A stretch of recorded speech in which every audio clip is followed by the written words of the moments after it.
Hi friends, ఇప్పుడు మనం చూస్తున్నది నారుమడి.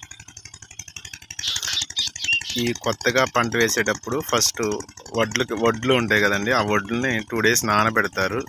నానబెట్టిన తర్వాత పొలంలో దమ్ము చేయించి ఒక మడిలా కట్టి దీన్ని పోస్తారనమాట.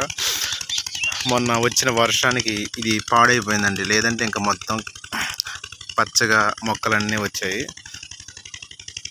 ఈ నారుమడి పూర్తి అవ్వటానికి ఒక నెల రోజులు లేదంటే 28 రోజులు పడుతుంది. 28 రోజులు అయిన తర్వాత మొక్కలు పెరిగిన తర్వాత ఈ నారుమడి తీసి నాట్లు వేస్తారు. నాటు వేసిన తర్వాత 3-4 సార్లు పిండి వేస్తారు. మధ్య మధ్యలో ఏమన్నా పురుగులు దోమలు రాకుండా మందులు కూడా కొడతారు.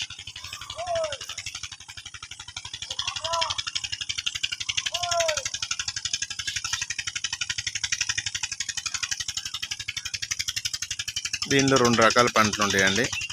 సార్వా అంటేనేమో 6 నెలలు పడుతుంది పంట. దాల్వాలో 3 నెలలకే మనకి ఈ వరి పంట వచ్చేస్తుంది. ఇప్పుడు మనం చూస్తున్న ఈ నారుమడి near Penamaluru. Okay friends, thank you.